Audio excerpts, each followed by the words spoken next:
Hey everybody, it's Ed. Before we start, two quick announcements. First, I want to thank a brand new Patreon supporter, Scott Talbot. Scott signed up to support the podcast on a monthly basis through Patreon, and I am actually getting ready to be working on the end of the month Patreon video and newsletter that goes out to all the generous folks who have chosen to support the podcast that way. There are lots of different ways you can choose to support it. You can go to mountainprairie.com/support to learn more. Second thing is I want to thank my good friends at Ranchlands for their generous support of this episode. If you've been listening to this podcast for a while or reading any of my various writing, then you probably are already familiar with Ranchlands. But if you're not, on its surface, Ranchlands is a ranch management company that manages a number of spectacular ranches throughout the West, in Colorado, Wyoming, New Mexico, and Texas. But managing large landscape ranches is just the tip of the iceberg.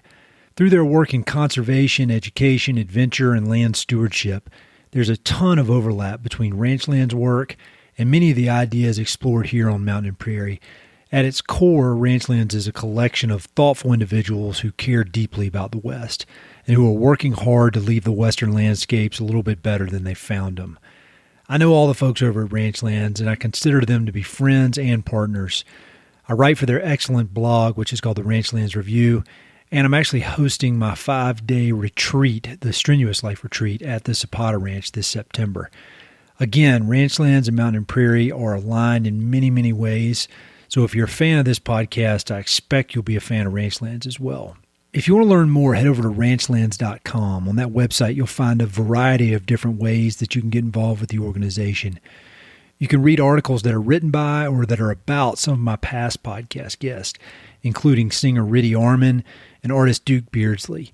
You can buy some of their handmade leather goods at their online store called the Ranchlands Mercantile, or you can arrange a stay at the Zapata Ranch, where they're currently offering low early season rates and discounted local rates. So again, go to ranchlands.com to learn more. Thanks a lot to Ranchlands for their support.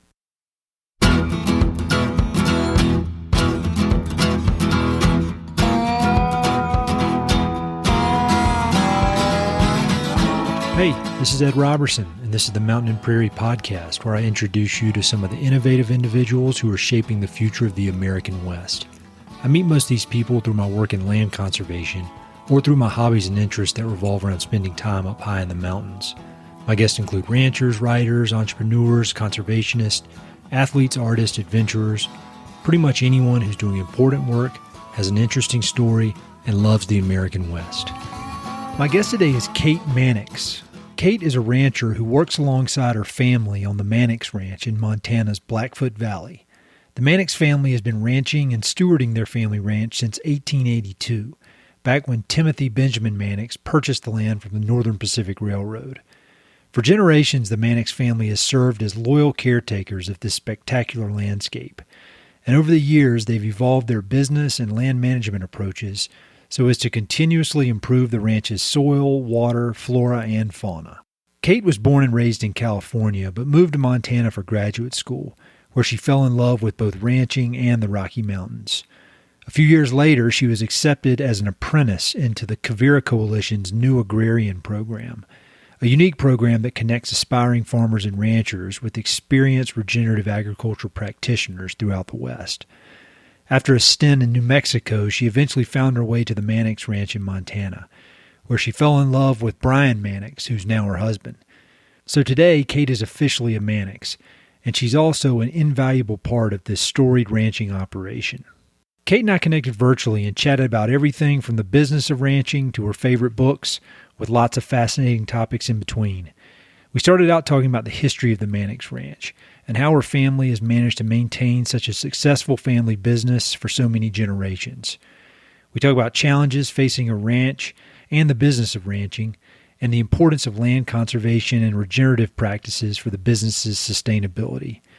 We talk about her time at Quivira, her stint as a vegan, her current love of hunting, and her family's thoughts on her career path. She also shares some inspiring and instructive thoughts on her recent battle with cancer and some of the lessons she learned from the scary, life-changing experience. We really talk about a lot in this episode, so please be sure to check out the episode notes for a full list of everything we discussed. I've been wanting to have Kate on the podcast for quite some time now, so I greatly appreciate her making the time to chat. This was an educational and inspiring episode, so I hope you enjoy.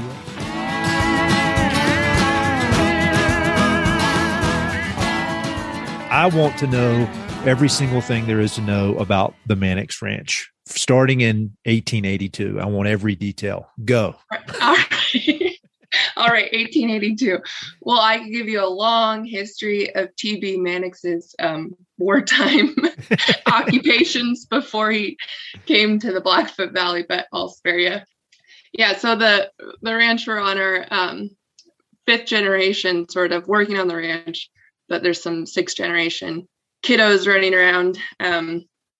And that's fifth generation on both sides of the family, which is pretty cool. So on the Mannix side of the family, T.B. Mannix came over in 1882. And then on Grandma Darlene's side of the family, the Gearys, who still ranch neighboring us, came over actually in 1867. So they're some of the earliest sort of white settlers in the Blackfoot area. Yep. Yeah. And so the ranch was passed down to both Grandma Darlene, who's generation 3, and then Grandpa Bert. So they would be third generation. And then it's currently owned by the 3 Mannix brothers. So that's Brent, Randy, and David, and their 3 wives. And then there's, they have 2 sisters, and both of those sisters are local as well. Renee is on the ranch, and she's our resident massage therapist, which man, that's awesome. Can claim. Yeah. Yeah, it's like our ranch office and our massage therapy office right next door. Nice. And she actually lives in the original homestead on the ranch, which is right next door to that burnt down with partial fire a couple years ago. And she kind of saved the house and exposed a lot of the log, walls and stuff. So anyways, that original homestead is still here, which is cool. And then Sister Annette lives in Lincoln, just a couple 20 minutes from here, and is a school teacher. So everyone stayed pretty close. Well, I want to talk about how you ended up there, and we'll get to that in a second. But just overall, like, how would you describe the ranching operation? I mean, is it like what type of livestock do you have? What type of grazing practices do you do? I mean, if you had to just describe it, kind of give an overview of the actual operation for people who aren't ranching experts, how would you describe it? So the ranch started with sheep, as most Western ranches did, but starting in the 1850s, turned into a cattle operation. And so we just have cattle. We do have some sheep that come over in the summer as a trade and do some weed grazing for us, but we don't own those. We have a cow-calf enterprise. We birth out calves here and starting in about a month and run those through the year. We also have a stalker enterprise. So we keep either all of our calves or we buy some calves and keep them. And then we do like an intensive grazing program all summer long with those yearlings. We have a grass finished beef enterprise. So we direct market and finish a couple hundred head each year. So we keep that over, and we have a van route that we do. We drive meat all over the state of Montana. We, do the farmers market over the summer, and then we work with restaurants, primarily Helena and Missoula, on sourcing their burger and beef products. And then we have a timber enterprise. And so we have some logging enthusiasts in the crew. And so they spend all winter thinning out a lot of the forested land. And a lot of that is sort of in partnership with NRCS money, as far as fuel reductions and stand improvement and all that. So those are sort of our standing enterprises right now. There's always talk of, diversifying. We've been talking a little bit about pigs and chickens and all that. We do have a lot of bears in this area. So whenever you're thinking about new enterprises, you have to ask yourself how bear friendly they are.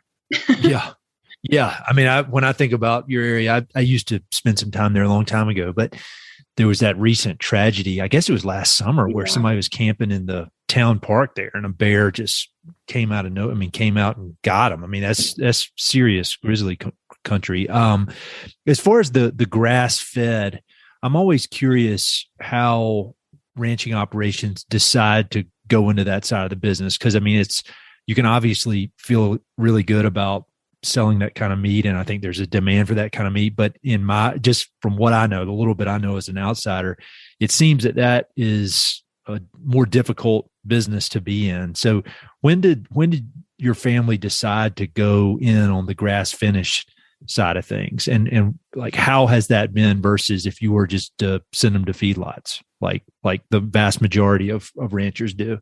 Yeah.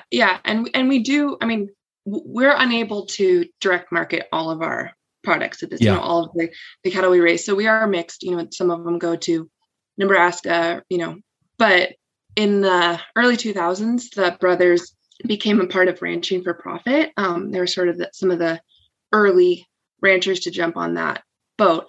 And ranching for profit, I don't know if everyone's familiar with it, but it's a really great organization that kind of puts ranchers through a week-long school where you learn how to run your operation like a business and, analyze your operation like a business. And that seems like something so simple, like, why wouldn't you ranch for profit?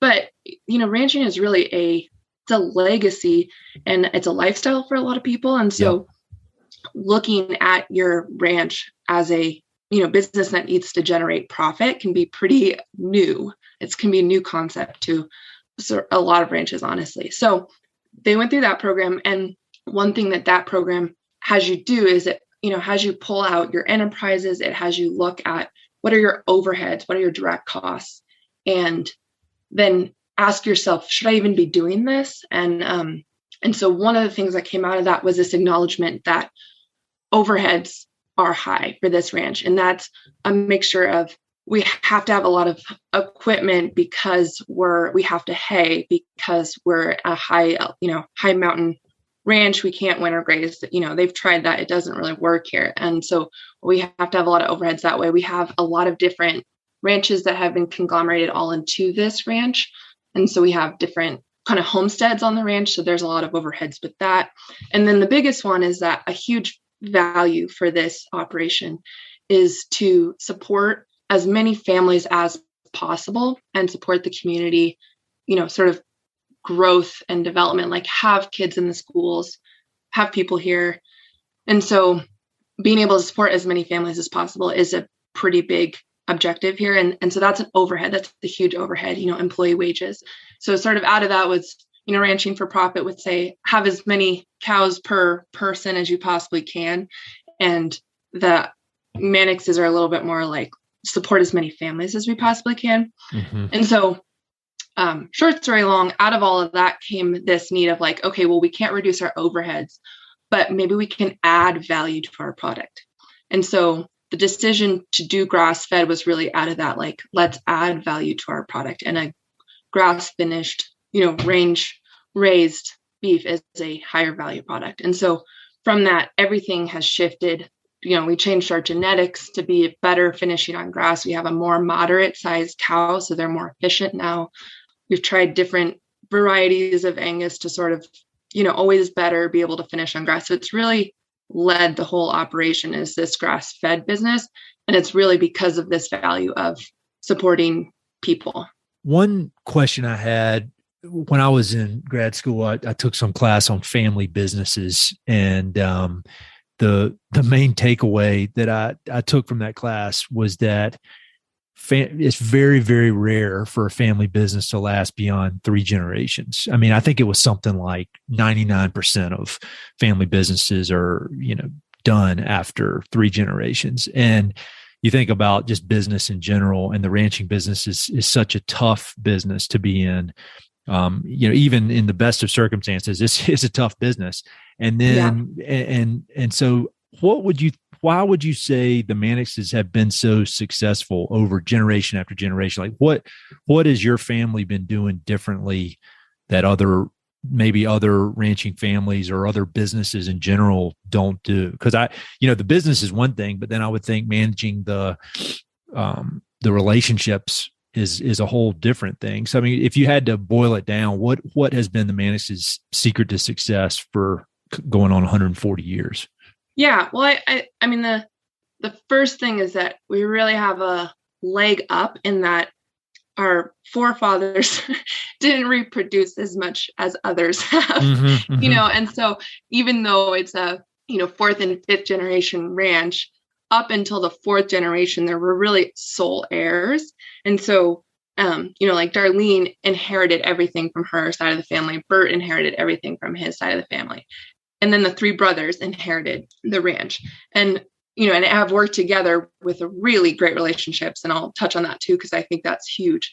But we are sort of, for the first time now, facing that question of like, how do you divide up ownership? And what is ownership? Is it ownership to feel like you are a part of the family legacy? Is it, control on the ranch? Is it control over the land? There's a lot of different definitions of what ownership can be. And I think what's really cool about the folks in this generation is that everyone wants to see the ranch succeed first. People are not trying to grab their piece of the pie. It's like everyone is like, whatever we need to do to keep this legacy. And it's almost that everyone wants an ownership of the legacy more than like, I want, my profits each year.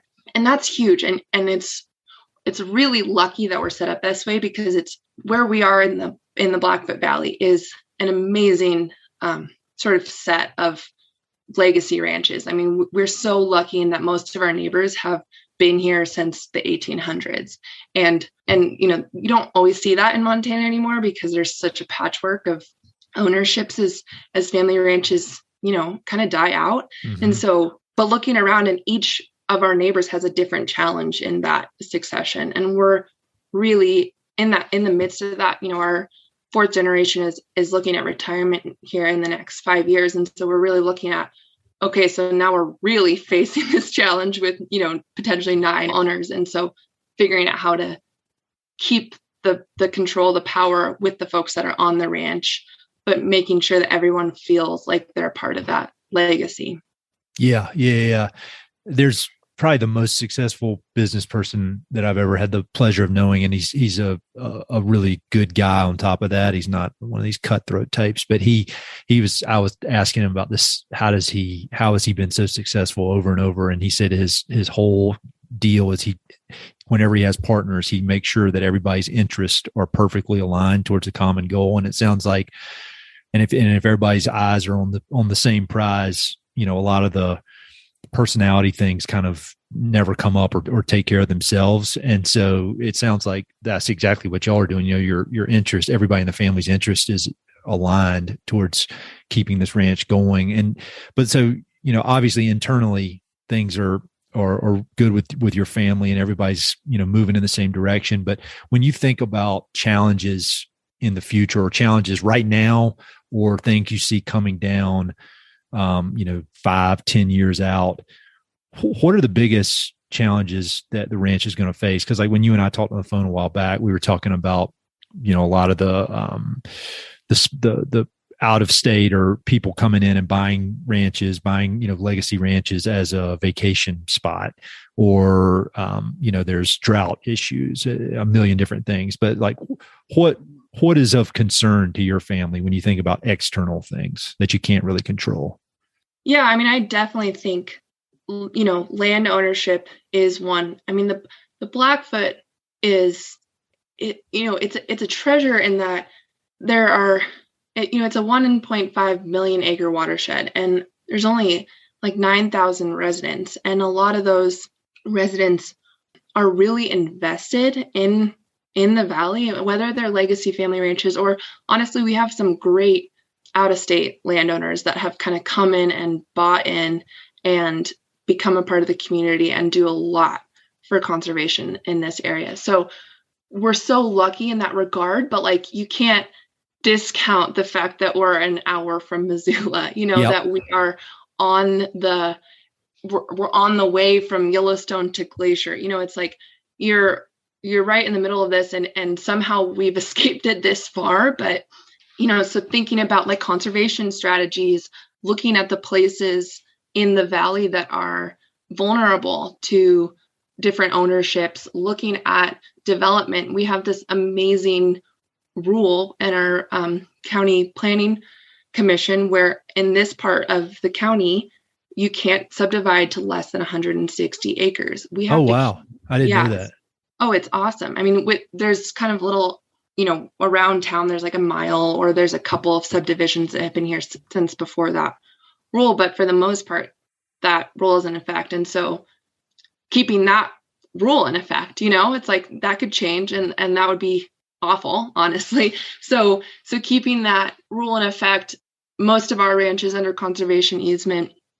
And so, but not all of our neighbors are. I mean, we just had neighboring land that was sold and is getting subdivided into 160s. And so looking at where those places are vulnerable, definitely, and trying to keep this landscape wild, and not just for us, not just because we like to look at wide open spaces. I mean, everyone does, right? It's not just us, it's everyone driving through here, but it's also because we are such an important place ecologically in the Blackfoot. I mean, it's the main corridor for people going from Yellowstone to Glacier, but it's also the main, connection in that corridor for wildlife too. And being at the, base of the Bob Marshall Wilderness and Scapegoat Wildernesses. And, one of the cool things about the Blackfoot is that every species that Lewis and Clark listed on their journey through here is still here. Oh, wow. And, that's cool. Yeah.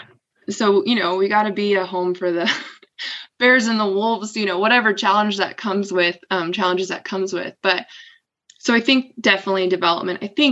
A huge unknown is like social ideas about ranching in general, with the rise of fake meat and the perception of ranching. I think that really has to turn around because I think as people become more conservation minded and climate change minded, everyone's trying to do the right thing. And unfortunately, there's a lot of misinformation out there about what agriculture is and what ranching is and the impact that cows have on the environment. And so I think making sure that people realize that if we don't consume meat anymore as a society, we are going to lose one of the best management tools we have for rangelands in the West. And so I think that's something we think about a lot, is how to educate people on the importance of grazing and then how to just make those relationships with our customers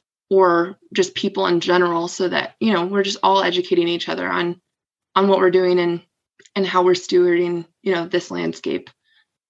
So I think those are two of the big ones. I mean, there's plenty of things, variability in markets is hard, it's like climate change is hard. There's a lot of challenges down the road for ranches. That's for sure.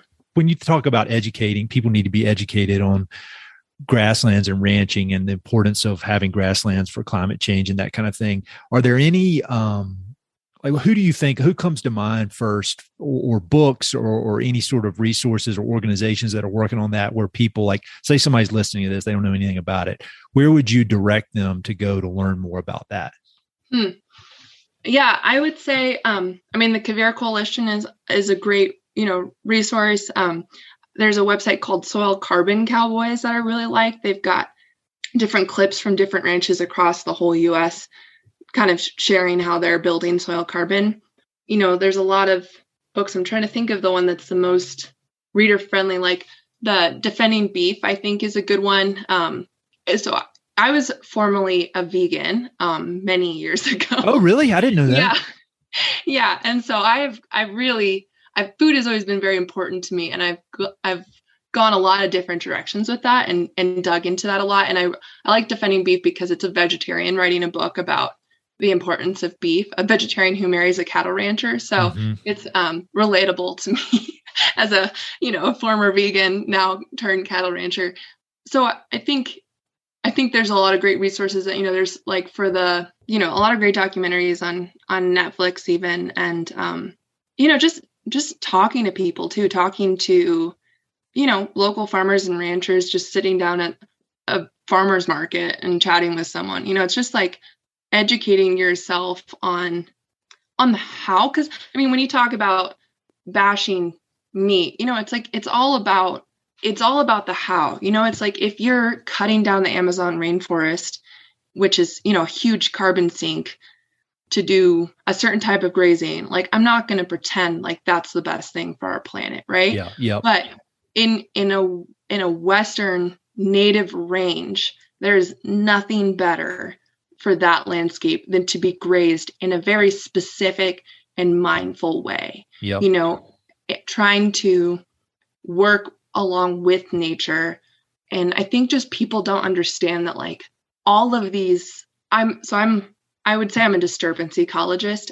I, kind of started in forestry in that realm with looking at the, fire and forest. And now I feel like that mindset has really shifted to rangelands and thinking about what disturbance did rangelands evolve with. And it's like they evolved with ungulates, like they evolved with grazers. And so if you remove grazers from a landscape, it's, one of the worst things you can do for it. Yep. And so, and people don't know that. And so it's like, that to me is like the one thing that if I could tell anybody, it would just be that grazers and grasslands are intermingled, they're so dependent on each other. So the best book I've read on it, and I say this kind of ad nauseum, I don't think I've said it in a while, but so if there are any new listeners, but all the old listeners will have to hear me say it again. But Jim Howell's book, For the Love of Land, that was the book that I read when I finally got it. And I'd been like kind of tangentially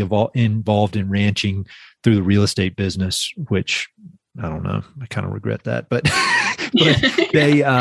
but when I read that book, it all became very clear, and I just had not put it all together that, these grasses and grazing, ungulates, is that how you say it? They evolve together, and the grasses have to be grazed. And if they're not grazed, they're going to die. And Jim just lays it out in a series of different, short chapters. And so if anybody's interested in digging into that, I would highly recommend that book. And I've had Jim on the podcast twice. I think he was like the fourth person I ever had on the podcast. And so and then I've had his wife, Daniela, who's the CEO of the Savory Institute, and she speaks about it. So there's a lot of, I've had a lot of folks on the podcast who can speak to that pretty well, but it's unbelievably interesting. And even for somebody like me, who very curious, very open-minded, I didn't get it.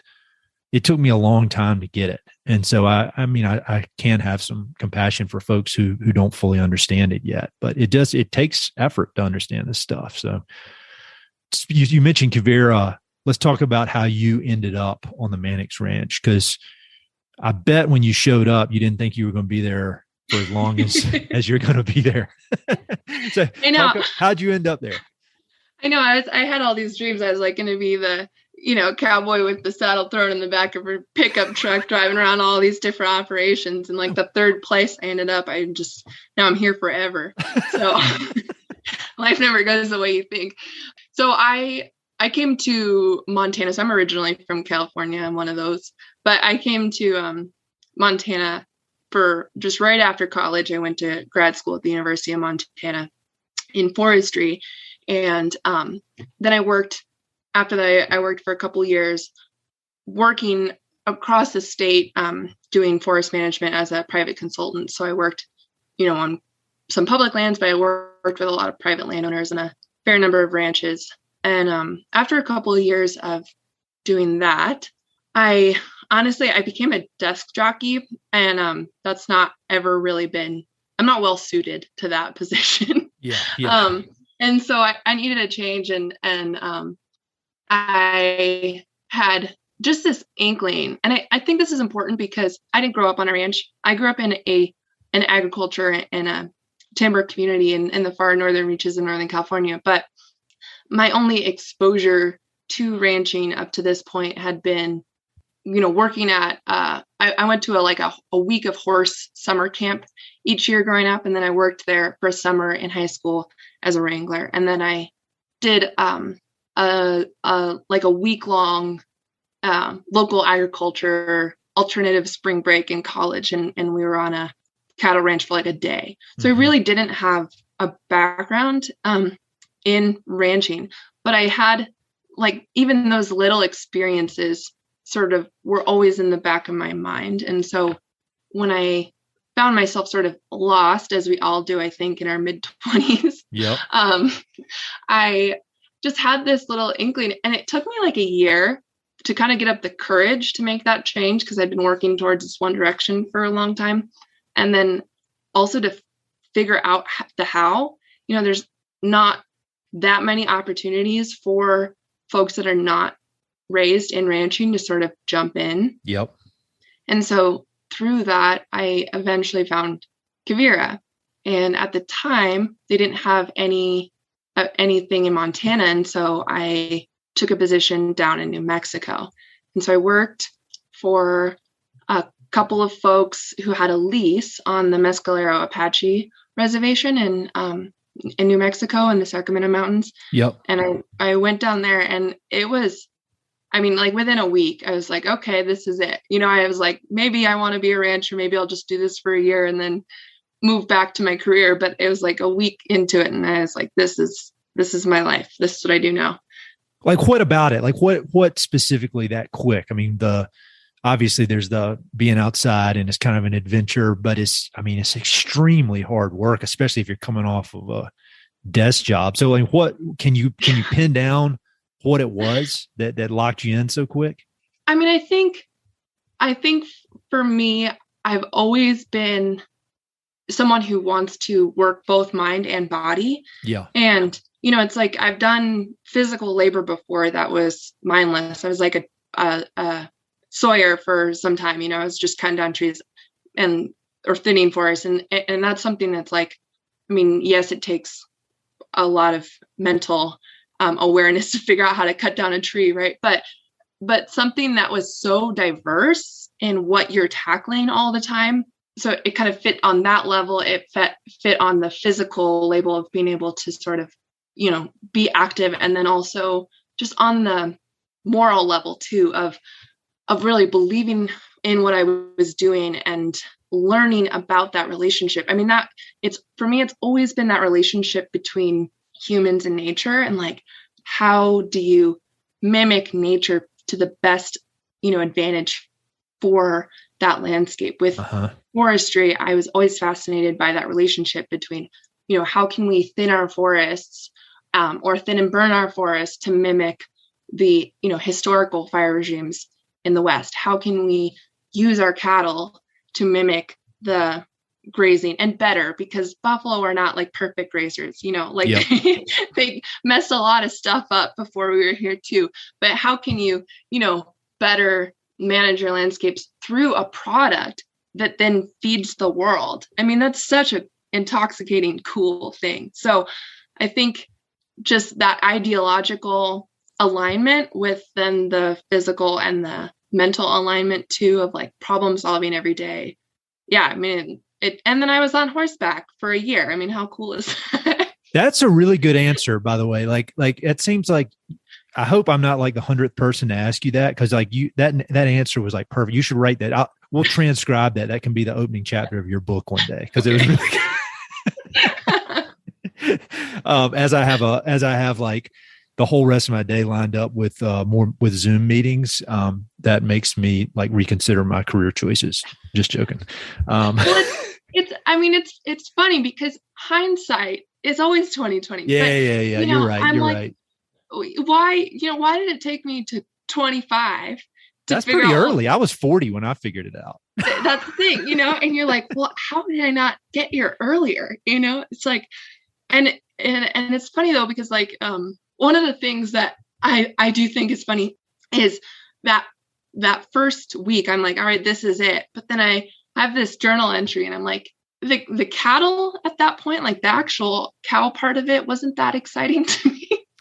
And so I always say, like, I came for the range management, but I ended up staying in ranching because of the cattle and the relationship to animals. I think like the stockmanship component really crept up on me, but that's what I love. I love working with the animals, getting and working with all animals. I have a working dog, so like working with my dog, working with the horse that I'm riding, working with the cattle, and like understanding. I've done some stockmanship workshops, and understanding just how to talk cow, sort of with your body, and like that whole part really surprised me, how much I got addicted to that. So it's, and I didn't have that in my life until I was, again, 25. So it's so interesting on how these things creep up on you and you're like, oh, wow, I can't live without that. But, I apparently did for a long time. There are these really weird experiences like that when it's like something kind of locks into something that's in your DNA. And I'm not a big time bird hunter at all, but whenever I do go and you're out there with those dogs and they're running around, they're working with you. And I've never been involved with working dogs, like working cattle or anything, but I would imagine it's the same thing where it's just this connection with the animals. And it almost feels like right, like it's supposed to be that way. And I think, when you read about the history of humans and dogs and that kind of thing, and it's really cool to have that connection with those animals. So that's neat to hear you say that. So you're in New Mexico. How did you end up in Montana? When did that happen? Yeah. So from there, it's just like a series of phone calls, basically. But no, I had, I was driving back from New Mexico with really no plan in mind except for to go back to Montana. The heat kind of did me in after a year down there. And I got connected through my boss in New Mexico. So everyone I worked with in New Mexico, they're former ranch lands employees. Yep. And so, that community is huge and such a great resource. And so I sort of like slipped in to that community, and they had worked with Cooper Hibbard, who owns or is the manager at Sebin Livestock up out of Cascade. And so from there, I got connected with Cooper, and Cooper said, yeah, come on for, a couple months, come on for the winter and help us with winter work. And it had always been a dream of mine to work for Sebin Livestock. It's a really cool operation. I had done some forestry work for them, actually. So it was just like a phone call, and I got to go up to Cascade. And so I worked up at Cascade for a couple months over the winter. And during that time, the Quivira Coalition had expanded into Montana, and they had hired Alexis Boganovsky, who's been on this podcast. She is so awesome. She's one of my heroes in life. Yeah, me too. She's the coolest. So they had hired her, and she's done so much for this program, for the Quivira program in Montana, and they were just getting started. I think there was like 4 or 5 Montana ranches that first year, and now there's like 20. But so one of the ranches they had signed on was the Mannix Ranch. Yep. And what really appealed to me about the Mannix Brothers Ranch was, for one thing, it was right between Missoula and Helena. And those were the 2 places in Montana I had lived up to that point. So it was like, after going to New Mexico, where I didn't know a single person and lived, an hour down a dirt road, it was kind of like this coming home moment where I wanted to be a little closer to folks. But I also felt like it'd be a really good sort of pairing with what I had been doing. Because in New Mexico, I was on a horse basically every day for 8 months. And in that ground, we didn't do any irrigating. We didn't do any haying. So I still had a lot of pretty big gaps in my ranching education. And so the Mannix Ranch is really diverse and does so many different things that I felt like it would be a really good sort of way to finish out that early ranching education. So yep. I applied and got hired on. And again, primarily because I think I'd worked for Cooper, and Cooper is someone that the Mannixes really respect. So I kind of got this great train of like, once you're in the community, you really benefit from all these relationships you make, because it's such, regenerative agriculture is really a small community in a well-connected community in the West. And so it's just a great sort of, I fell in with the right people, and I'm really grateful for that. But then I ended up here, and it's just the perfect fit. I mean, the community here is incredible. The family is amazing. And then of course I met my husband. And so now I live here forever. What do your folks think about the path that you've taken? I think they're into it. My dad is a marine engineer, and my mom's done a number of things over life, but none of them included ranching. She was never a really big fan of horses, but I think when I wanted to be a farmer in college, which was a phase, they are a little bit skeptical. And I think they were relieved when I sort of chose the more outlined forestry route.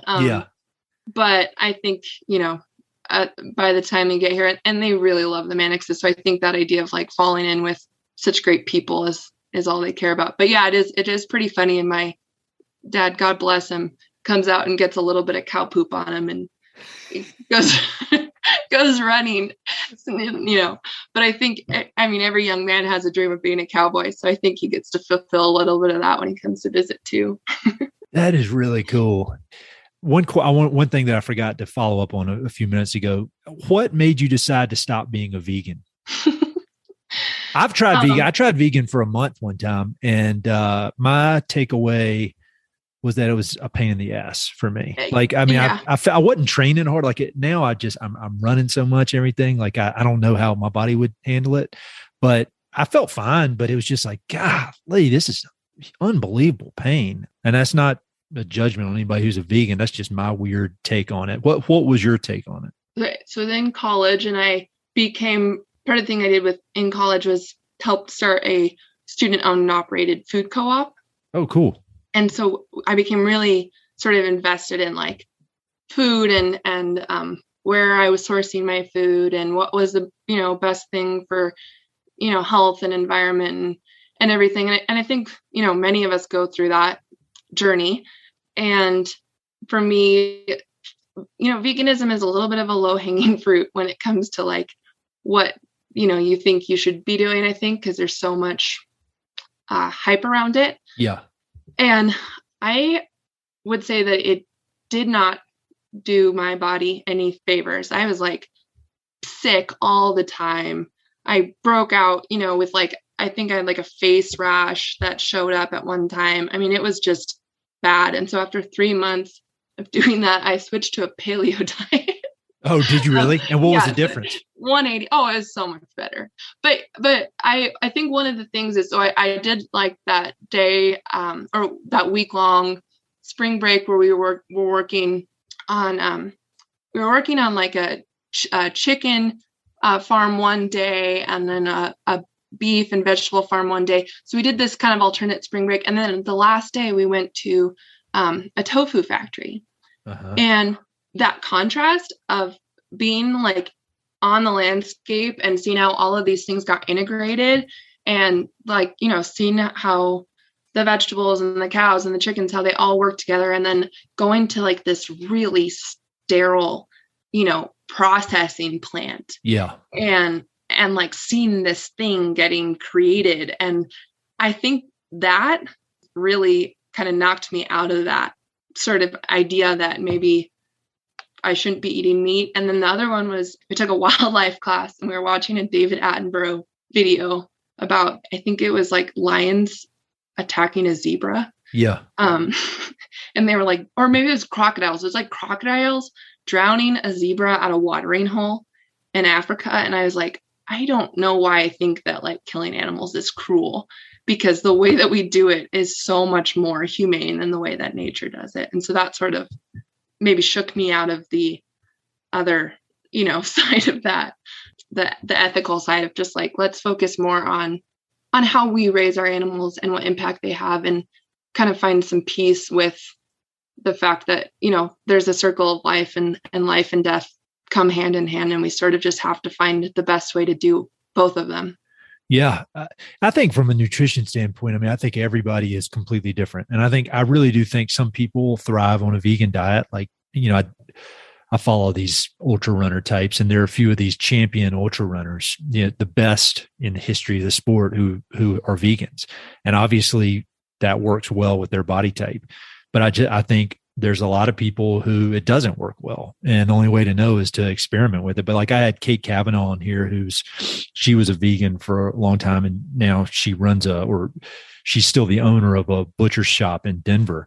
And she experienced a lot of mental health issues. And then when she started eating meat, it cleared it up. And I'm not saying I think nowadays everybody wants to just apply one like blanket statements to every single human on earth. And I'm a believer that every single person is completely different. And so, I mean, for me, I have to have meat. I follow the Laird Hamilton diet, that surfer. He says, I eat plants and animals, and that's it. Although sometimes I go crazy with like potato chips and stuff, but like overall plants and animals, and that works for me. And if it doesn't work for you or whoever's listening, no, I don't take any offense. I don't get mad about it, but you know totally. What I mean? Yeah. And it honestly, for me, my thing is the how. How was that vegetable raised? How was that cow raised? I mean, like, we just heard this from at a soil health conference. There's more diversity of life in a single cow patty than there is in a soybean field. Oh, wow.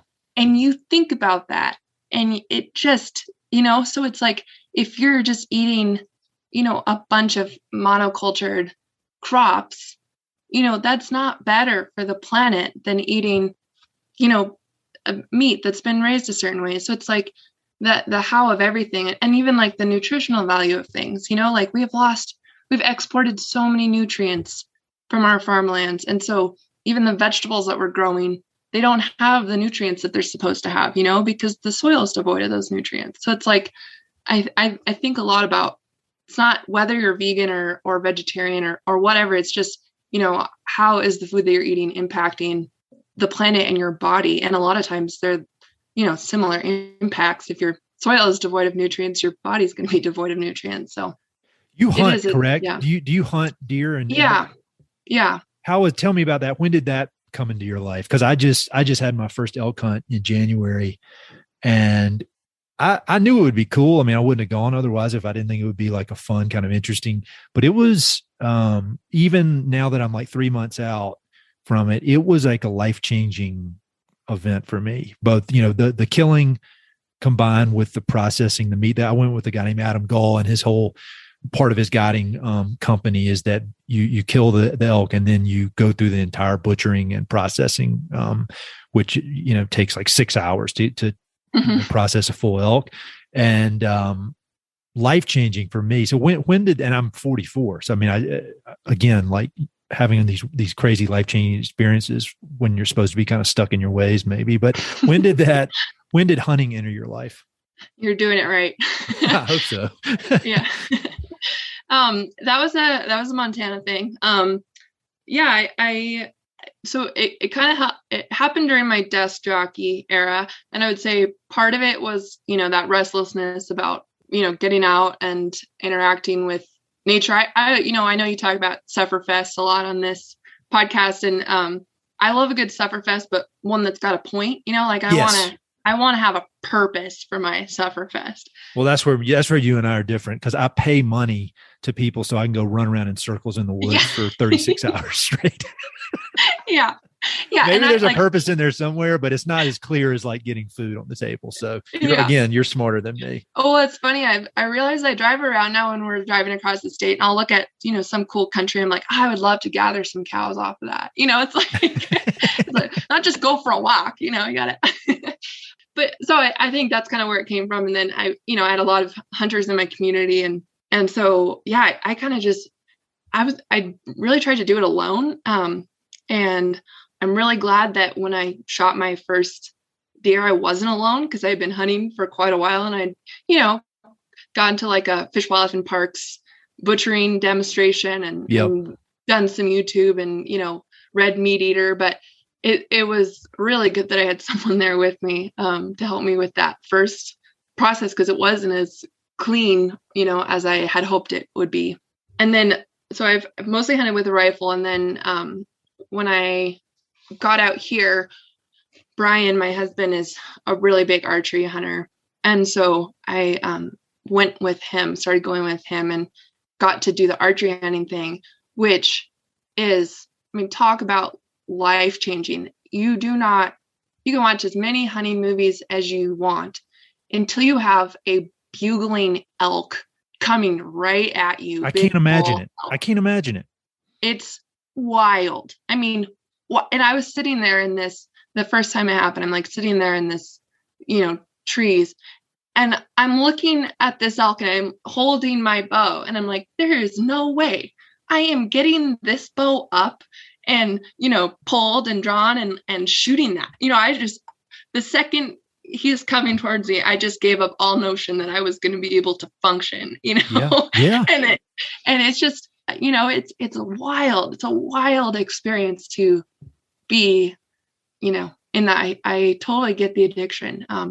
But not now. So, usually Bryan will bring home an elk, but, I go out in the fall and shoot what I can. I haven't actually gotten an elk yet, so that's on my hopeful list, but usually end up bringing home a white-tailed buck or something. And it's just awesome. It's such a great way to interact with nature. Well, yeah, I think it locks into some part, like I was kind of blabbing about earlier, about locking into some part of our DNA. I think it obviously does that, but then just really understanding and appreciating what is involved with getting meat from outside onto your table. And whether that's even, going to the grocery store, I think about that differently now, because you know what had to happen for the animal to grow up. And then even if it went through the most industrial process you could imagine, it's still quite a miracle that meat ends up on your, in your refrigerator. So I don't know that I'll ever be like completely obsessed with hunting, but I want to do it, at least every other year. Cause if for no other reason than just having all that great food, it's an amazing thing. I think the way you and I initially connected, which would have been years ago, was you sent me a nice email and pointing me in the direction of the people at Red Ants Pants, because you had done a program with them. And at that point, for some reason, I'm kind of out of it half the time. I wasn't aware of what they were doing, but then I had Sarah Calhoun come on the podcast, and she's just so awesome. And I've just become such a fan of not only Red Ants Pants and their business, but just the way they use business to develop communities. And how did that, can you talk about that experience with them? Yeah. No, you're so right on. I mean, talk about heroes. Sarah's another one of mine.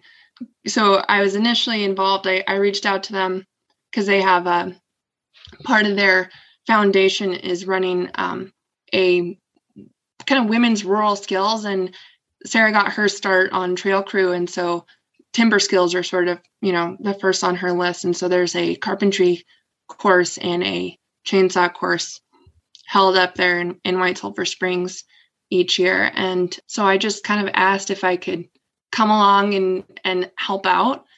And it's a great experience. I've done it a couple times now. And I kind of act as an assistant teacher of some sort. She's got some really great instructors, female instructors that are real badasses with a chainsaw. Yeah. And so I've been able to be involved in that, and it's just great. And then this year, I was super honored to be selected as one of the mentors for Oh, really? Girls Leadership Program. And that's been such a treat. It's been so cool. And I'm just really impressed with the whole program. And then honestly, I don't interact with teenage girls all that much. And I cannot believe how intelligent and insightful they are. They're really, they're just amazing young women. And, in a world full of plenty of despairing things, it's really hopeful to be working with them. What would you say is more important or more impactful in the long run from that program? Is it knowing how to use a chainsaw, or are there kind of lessons in confidence and just basically knowing that you're a badass for being able to do that kind of stuff? I mean, is it maybe a combo of the two? Because I would just think there'd be so much, I don't know. I would just think it'd be a real ego boost in the best way, learning how to do something like that. Yeah, it's so great. I mean, the women, they come and they're nervous. And so there's definitely a lot of them have maybe some timbered property. I mean, they come from all over the country. So, they got Minnesota timber or Pennsylvania timber too, but the rewarding part as someone who's involved is definitely just that confidence boost. And I mean, for me, I think a lot of times I felt like this about ranching at one point, it's like, oh, I can't do that. I don't have all of these things that require that. And it's such a mental block. I mean, those mental blocks that you put on yourselves, those boundaries that you put on yourselves that just don't exist in reality. So seeing these women come and really have no feeling that this is something that they could do, and then just watching them sort of gain confidence over the weekend is so cool. And I think, like you're saying, I mean, that confidence to try new things and then the success of that, I think feeds into every aspect of your life. Then you look at things not as barriers, but as opportunities. So I think that's a huge part of it. One question, and if you don't want to talk about this, absolutely no worries. I'll cut it out, and I'll cut out me right now saying that we'll cut it out. Do you want to talk about your health scare at all or not? Yeah, no, I can talk about it. Well, I'd love to hear about it because I had a not even close to as serious as your health scare, but I had a health scare when I was 30 that I really credit with kind of changing the trajectory of my career and life and all that kind of stuff. What happened? Like, what can you just talk about kind of what happened and how that affected you? Yeah. It's definitely been a big one for me. So I was, in 2020, the year where all good things happen. I was diagnosed with a very rare form of ovarian cancer. And the way that I was diagnosed was pretty jarring, I guess. I mean, I don't think anybody is ready for a cancer diagnosis, but it was a pretty quick turnaround. I had sort of an extended abdomen. And so what's really funny is my doctor now, every time I call her about one thing, she's like, we got to get you in because it's always something else. It's like gone in to get my allergy steroid that I get for haying season. Yeah. And for irrigating season. And I was like, oh, and by the way, my abdomen feels a little funny. And she, checked that out and she was like, we're getting you a CT scan tomorrow. And so I got my CT scan the next morning, and by the next afternoon, I knew that I had a melon-sized mass in my abdomen. And so then a week, I don't know, sometime within the next week, I was on the phone with a set of ovarian specialists, ovarian oncologists, or gynecological oncologists. They do all sorts of things over in Billings. And then I think, it was like the next Friday that I went in for surgery. And so then they removed the mass, and when they tested it, they found cancer. Mm-hmm. And then there was a 3-week period where we didn't know how severe it was. And I think those 3 weeks are probably the most impactful 3 weeks because, when you have an unknown like that, is this it? Is this how I go? I had every story of stage 4 cancer comes to mind. Mm-hmm. Every, just horror of being dead in a couple of weeks comes to mind. And so that 3 weeks, I think, really shaped how I approach things because I had that initial reaction, as anyone would, of fear, of just really deep-seated fear and terror, and kind of went to the worst case scenario. And I lived there for a couple of days, and I was exhausted by the end of that. It was like, and at some point I was like, I cannot exist like this. Mm-hmm. I cannot keep this up. And so I just decided that I wasn't going to die. And I decided that it was going to be okay. And I decided that I would just tackle everything as it came. And I stuck with that decision, that stuck mentally. And having that control over my thoughts and how I viewed something was extremely empowering. And so, 3 weeks later, we found out my diagnosis, and it was pretty good.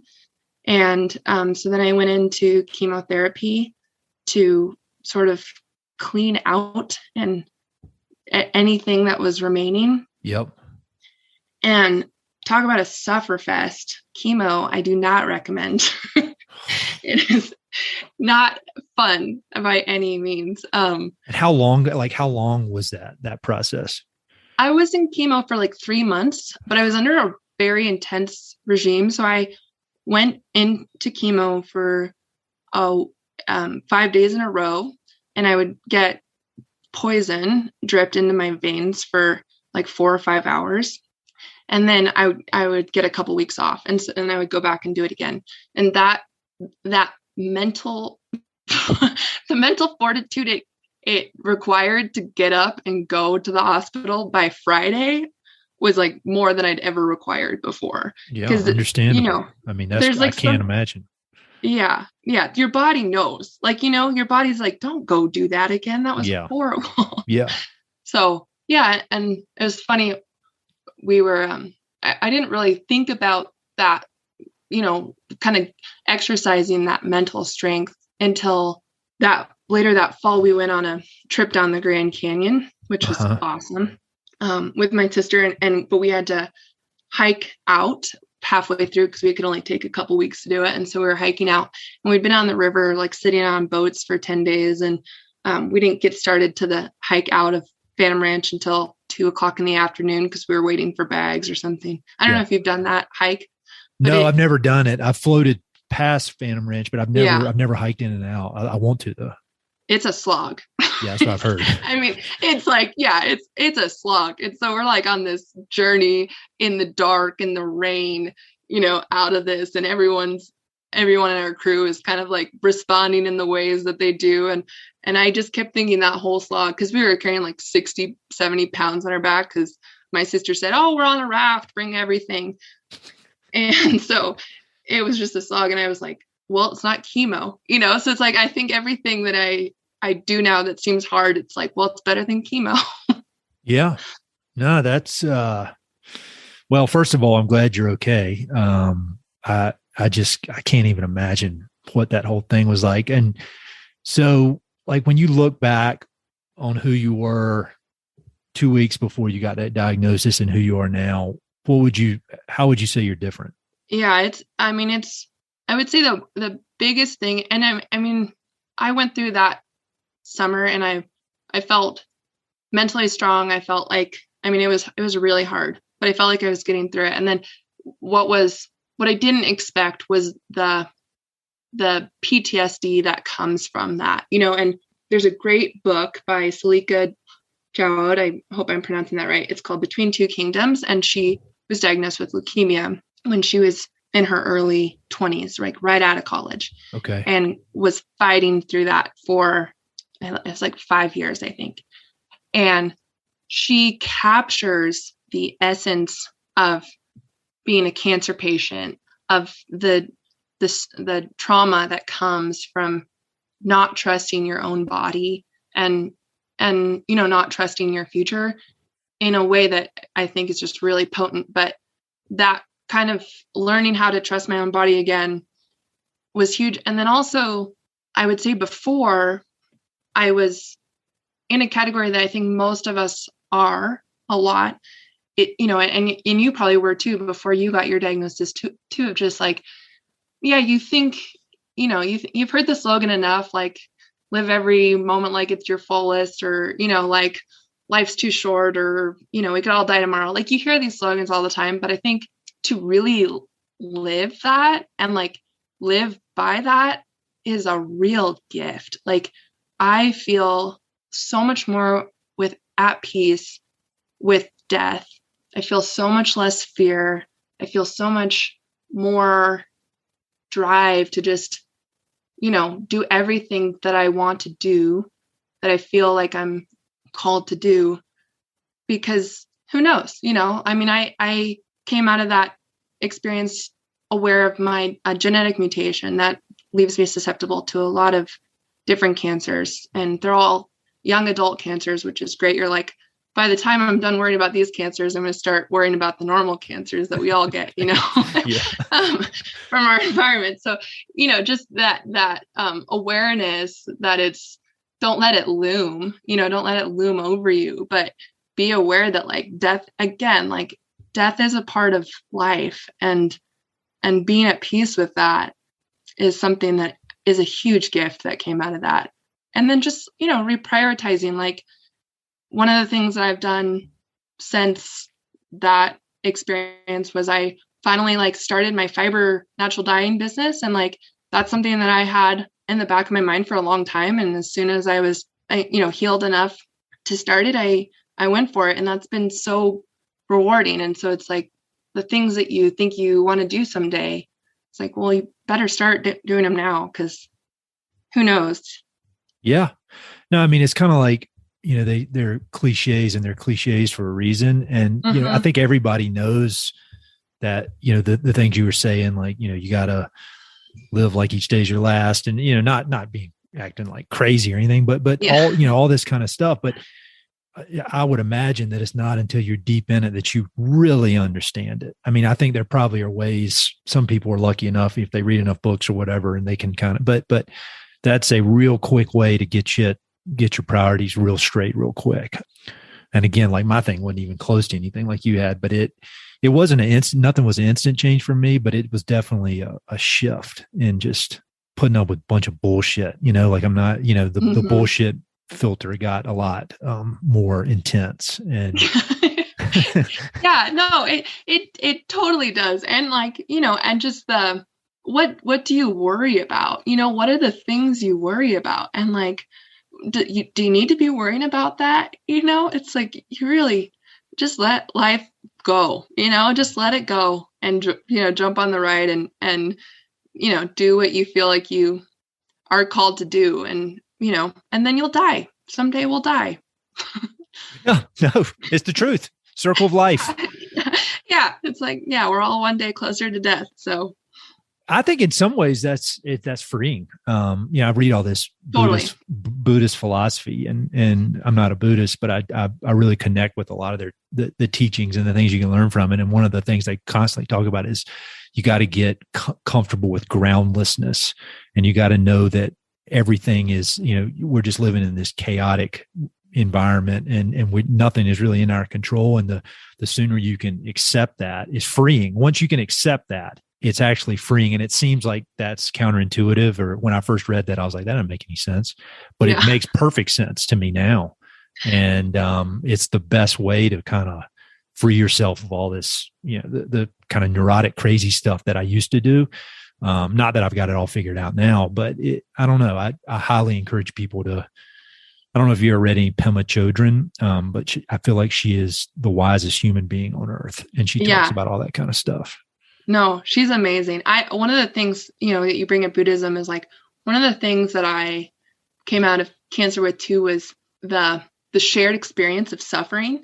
And, like, so when I was in treatment, we're in COVID, the Black Lives Matter protests were going on, and there's a lot of suffering in that community. There's a lot of suffering, just pain in the world, and opening myself up to that pain, and feeling that shared human experience of suffering was really powerful for me, and really left me in such a better headspace going through what I was going through.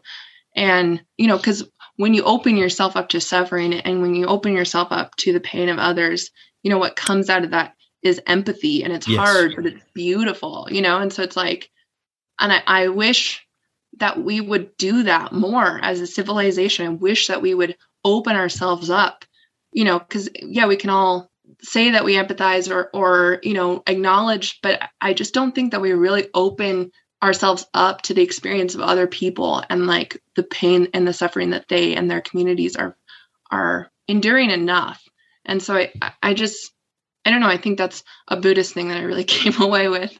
Oh, I completely agree. I completely agree with that. And I think that you can apply that on so many levels. There's some book that I reference on here a lot that is called Lincoln's Melancholy. And it's about Abraham Lincoln and how he was just severely depressed for a vast majority of his life, even suicidal at points. And they said that, the reason he was the perfect leader for that perfect time in history, it was not in spite of his mental health challenges. It was because of his mental health challenges, because he understood how to be empathetic with people. He understood suffering, and he understood the need to, I don't know, just to be kind, I guess. And I thought that was, I think a lot of times when somebody has a challenge, whether it's physical health, mental health, whatever, people say, well, they did such and such, even though they had this disability or they had this challenge. When I think more times than not, it's because they had the challenge is what makes things work out for them.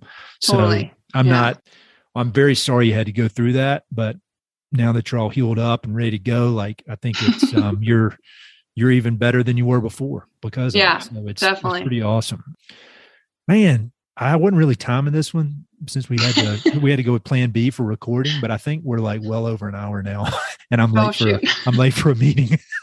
But so I'm going to be late for the meeting because I want to keep talking about this. Tell me some books, either books that you have recently read that have meant a lot to you, or just some of your favorite books. And they could be about the West, or they could just be about anything. Yeah. So I wrote down a couple, and so I have a wide ranging interest in things, all sorts of things. So these will be kind of all over the place. But so one I want to plug because it's a local author, and I'll give a short backstory by this. So when I was living in Helena, I needed my ash tree trimmed up. Mm-hmm. And so I called our local arborist, and his name is Tom Harple. And he came and he was just a hoot. He was telling all these great stories. He let me climb into the tree, which was awesome. And then fast forward, now I'm living here in the Blackfoot. Turns out he ranched just down the road from us for a long time. And it also turns out that, so my parents have moved to Helena, and turns out he lives 3 houses down from them. Oh, wow. Yeah. So he's just been kind of in and out of life over the past couple of years, but it turns out he's an author. And I just got to reading his book must have been a couple months ago, and it is awesome. So it's called Regarding Willingness, and okay. It's by Tom Harple.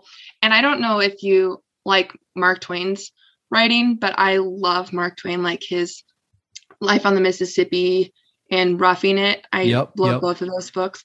And Tom writes kind of like him, and he tells these awesome stories. It's just short stories, and there might be about something that happened in Montana, or he went over like right after, it's during when the Soviet Union was there, and he skydived with the Soviet Union skydivers and like literally learned how to skydive in Russian, and then just assumed that he would figure it out as he went.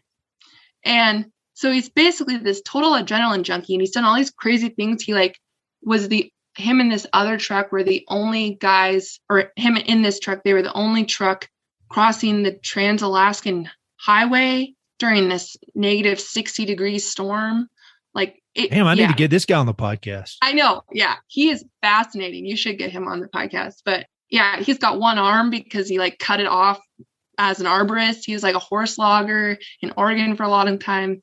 So anyways, Regarding Willingness is a great book. And then I have been really into Nigerian American authors lately. Mm-hmm. And so I really liked Americana by Chimamanda Ngozi Adichie. And then I've been reading an author named Nnedi Okorafor, and she writes really beautiful books that are fiction, but they're based in Africa, like post-apocalyptic Africa, or kind of got a fantasy side to her, but just really well written books. And the kind of getting to know the Nigerian American legends is pretty cool. Those are all new to me. Every single one of those is new to me. So that's why I ask. That's awesome. I'll have links to those for people listening. That's super cool. Anything else? You might need to come back on because we got more stuff we need to talk about. We'll do a part 2. I want to do it in person. I want to come see your family's place. You should. And, not that I'm trying to invite myself into your You should. house. No, well, you're invited. All right. Thank you. Well, let's make that happen. But this was awesome. I'm really, really glad we got this to work out. And thank you for taking the time. Thanks for being so open and thoughtful with everything we discussed. And I'll look forward to hanging out in person one of these days. Sounds great. Yeah. Thanks so much for having me. Hey, it's Ed again. Thanks so much for listening to the podcast. I know your time is valuable, so it means the world that you spend it listening. If you want to support the podcast and help it to continue to spread and grow, there are a few ways you can help. Number 1, pass it along to a friend or share it on social media. Word of mouth recommendations are the most powerful way for ideas to spread, so I'd love it if you could share the podcast with a few pals who might enjoy it. Number 2, you can go to Apple Podcasts and give it a 5-star review. Good reviews encourage the Apple overlords to suggest the podcast to others. So there's a link in the notes if you'd be so kind as to give it 5 stars. Number 3, you can support the podcast financially via Patreon, and there are exclusive benefits for those who do, including a monthly behind-the-scenes newsletter, Mountain and Prairie stickers, live and recorded video chats with podcast guests, and much more. Number 4, I've also got 2 emails that I send out. The first is my weekly email called Good News from the American West, which I send out every Wednesday. It's only positive news, something we can all use a little more of these days. And my other email is my bi-monthly book recommendations email. One email every other month with 5, 6, 7, or 8 books that I've recently read and highly recommend. The thousands of people on both of these lists will vouch for me. No spam or other funny business. And number 5, finally, check out my online store for Mountain and Prairie stickers, shirts, and coffee mugs. I've got some really cool designs from Western artists with more on the way. So head to mountainandprairie.com/shop to check it all out. I'd love to connect with you. I'm on Instagram and LinkedIn, so look me up on either of those platforms by my name or through the links on my website. All right, that's it. Thanks so much for your support.